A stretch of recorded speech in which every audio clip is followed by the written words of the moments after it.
Assalamualaikum warahmatullahi wabarakatuh.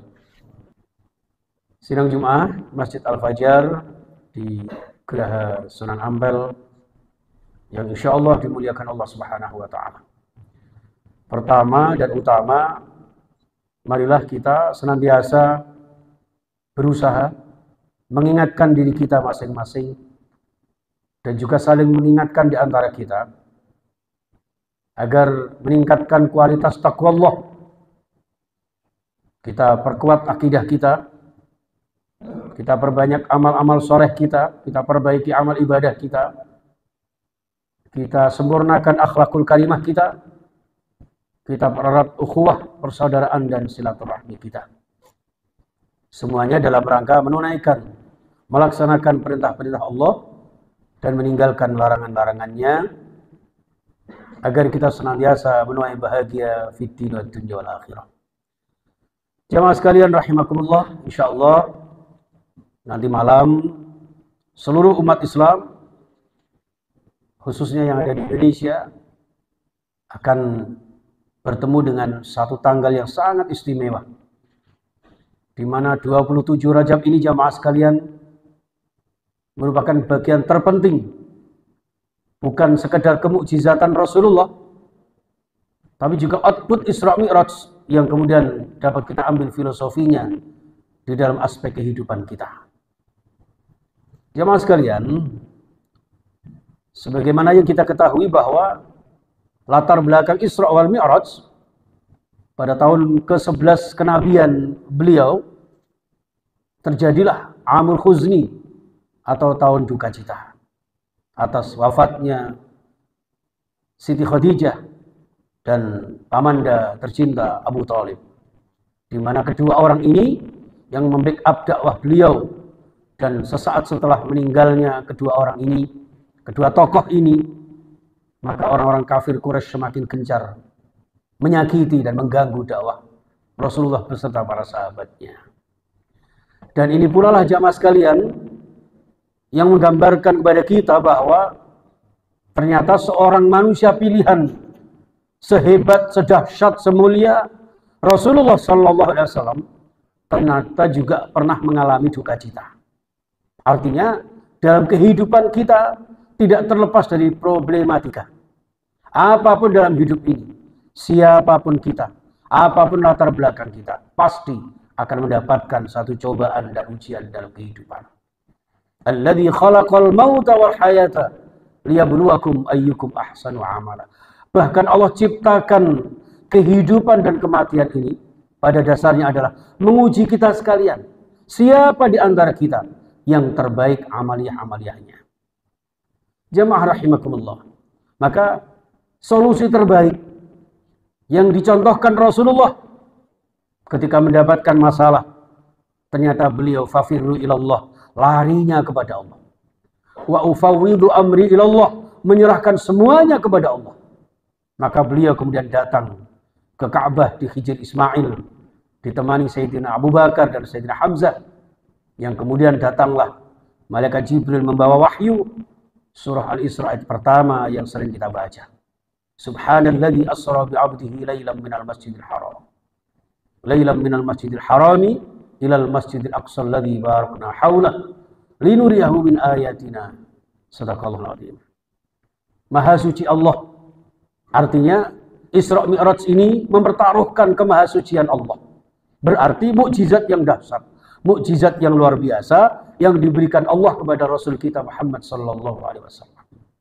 Jadi tidak semua orang, bahkan para jamaah sekalian, hanya Nabi Musa dan Nabi Muhammad barangkali.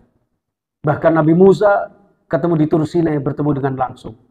Akan tetapi Rasulullah sallallahu alaihi wasallam dengan berbagai macam proses, berbagai macam planning dan program yang diskenario oleh Allah Subhanahu wa taala, sehingga Rasulullah di dalam Isra Mi'rajnya tidak berangkat sendirian. Bukankah Allah Maha Kuasa, Maha berkehendak, andaikan Allah menghendaki datang begitu saja. Akan tetapi Rasulullah diawali dengan permasalahan hidup dan kehidupannya. Lalu datanglah Jibril bersama malaikat Mikail, kemudian dibersihkan dan sebagainya, dibawakan kendaraan buruk, Lalu berjalanlah mereka dan sampai ke Masjidil Aqsa. Mereka berhenti di situ, kemudian naik ke Sidratul Muntaha tanpa kendaraan buruk, bahkan sampai ke hadirat Allah Subhanahu wa taala. Jamaah sekalian rahimakumullah. Ini satu filosofi dalam kehidupan yang luar biasa, jamaah sekalian, bahwa ternyata Isra wal Mi'raj ini adalah gambaran miniatur eksistensi kehidupan manusia yang paripurna. Bukankah Allah tegaskan, laqad khalaqnal insana fi ahsani taqwim. Sungguh kami ciptakan manusia ini dalam penciptaan yang sempurna. Dalam ayat yang lain, walaqad karramna bani Adam. Kami telah muliakan manusia, anak cucu Adam. Dan kemuliaan ini jamaah sekalian, ternyata digambarkan di dalam Isra wal Mi'raj Nabi besar Muhammad sallallahu alaihi wasallam. Kenapa tidak Nabi Muhammad sendiri?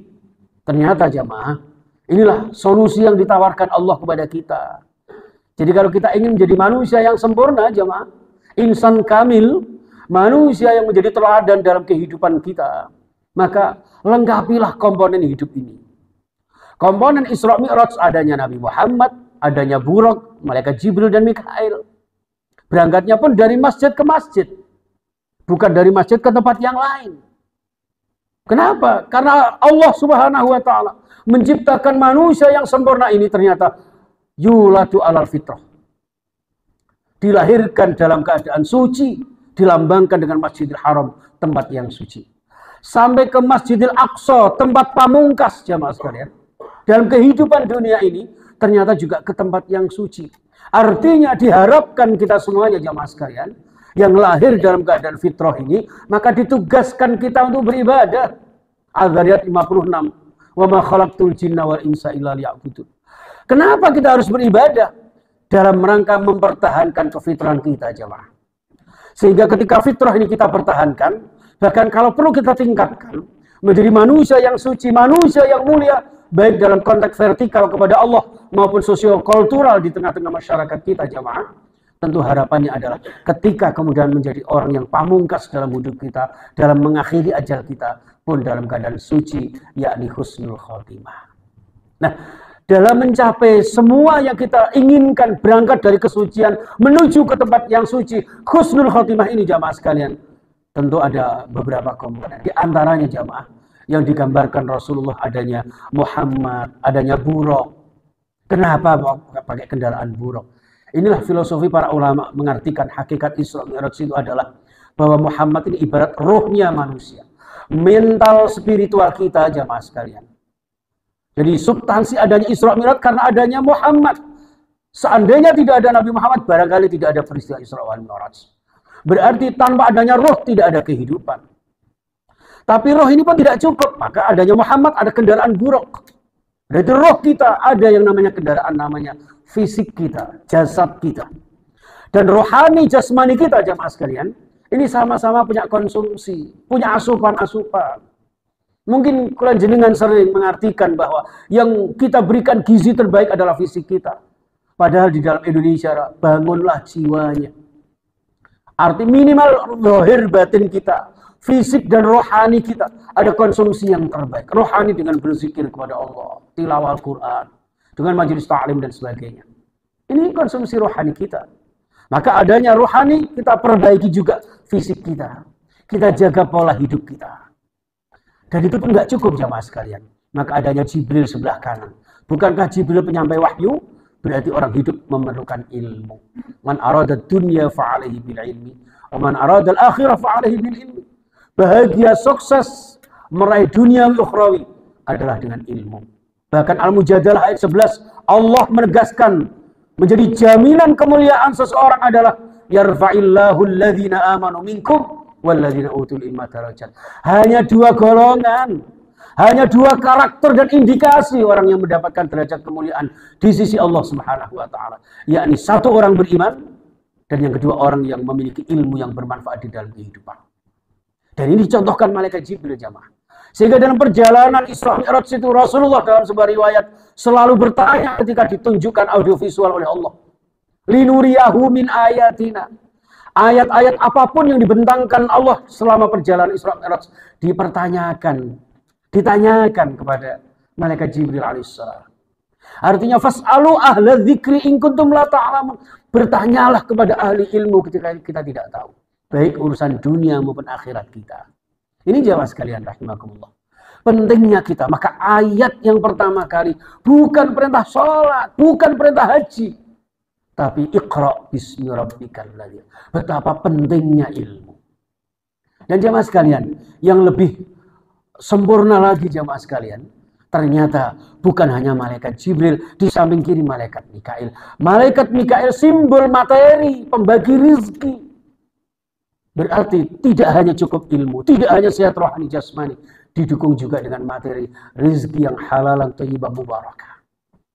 Rizki yang bisa kita gunakan untuk bekal ibadah istiqamah. Kita membangun Masjid Al-Fajar yang luar biasa sejujurnya ini. Ini juga karena materi panjenengan, jariah panjenengan. Begitu pun seterusnya. Panjenengan bisa haji umrah. Ini maka 4 komponen inilah penyempurna eksistensi kehidupan manusia yang paripurna, yang akan mendapatkan ridha Allah Subhanahu wa taala dan tentu akan bersama-sama dapat bersaing di tengah-tengah kehidupan pergaulan dunia. Nah, jemaah sekalian rahimakumullah, maka disitulah kemudian Allah Subhanahu wa taala menerima kehadiran Rasulullah. Ketika kemudian Rasulullah menyampaikan at-tahiyyatu lillahi wal mubarakatuh shalawatu thayyibatu lillah dan seterusnya, yang kemudian diabadikan di dalam tasyahud panjenengan. Itu bentuk penghormatan Rasulullah. Kemudian Allah menjawab, assalamu alayka ayyuhan nabi. Wahai Muhammad, angkat kepala. Selamat buat Anda Muhammad. Angkat kepala. Rasulullah menjawab, assalamu alayna wa ala ibadillahis shalihin. Ketika Rasulullah mendapatkan salam sejahtera, salam ta'zim, salam kehormatan dari Allah Subhanahu wa taala, ternyata tidak dijawab untuk dirinya sendiri. Assalamu alayna wa ala ibadillahis shalihin. Mudah-mudahan selamat panjenengan ya Allah untuk juga kepada kami dan hamba-hamba yang saleh. Sebuah kebersamaan yang luar biasa. Dan di sini jamaah sekalian kemudian pada akhirnya Allah Subhanahu wa taala memerintahkan Muhammad seluruh umat untuk menjalankan perintah sholat. Menunjukkan betapa urgensinya perintah sholat. Sering kita hafal dari anak-anak kita, as-sholah imatuddin, tiang agama. Awwalu ma yuhasabu bil 'abdu yaumal qiyamah as-sholah. Pertama dan utama dihisab dari kiamat adalah sholat kita. Dan sholat merupakan indikasi orang yang akan mencapai derajat kemuliaan akhlaknya, tanha 'anil fahsya' wal munkar, karena jauh dari perbuatan keji dan mungkar. Dari sholat kita. Dan sungguh bahagia orang yang sholatnya khusyuk. Qad aflahal mu'minun alladzina hum fi sholatihim khasyu'un. Dan sholat kita ini jamaah ternyata juga ada satu kepentingan untuk kehidupan kita. Wasta'inu bis sabri wassalah. Untuk kita jadikan sarana dan prasarana mohon pertolongan kepada Allah Subhanahu wa taala. Di samping sabar, juga sholat kita laksanakan sebaik-baiknya, maka Allah akan memberikan yang terbaik dalam kehidupan kita.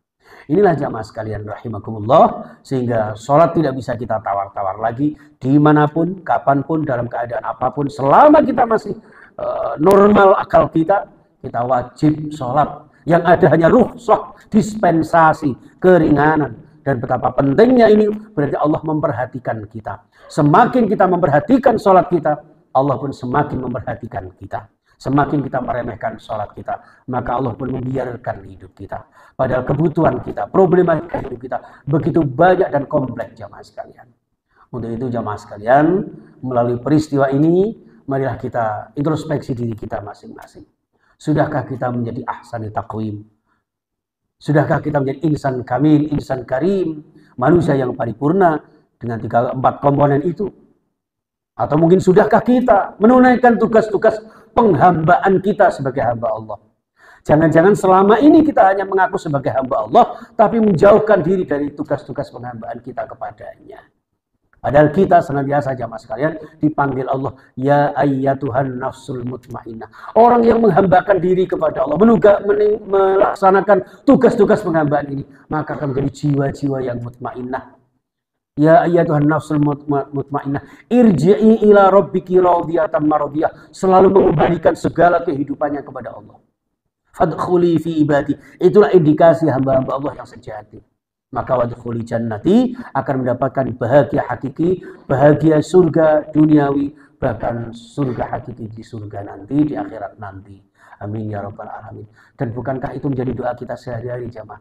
Rabbana atina fid dunya hasanah wa fil akhirati hasanah wa qina adzaban nar. Barakallahu lakum fil Qur'anil azim wa nafa'ani wa iyyakum bil ayati wa dhikril hakim wa taqabbal minni wa minkum tilawatahu innahu was-sami'ul 'alim.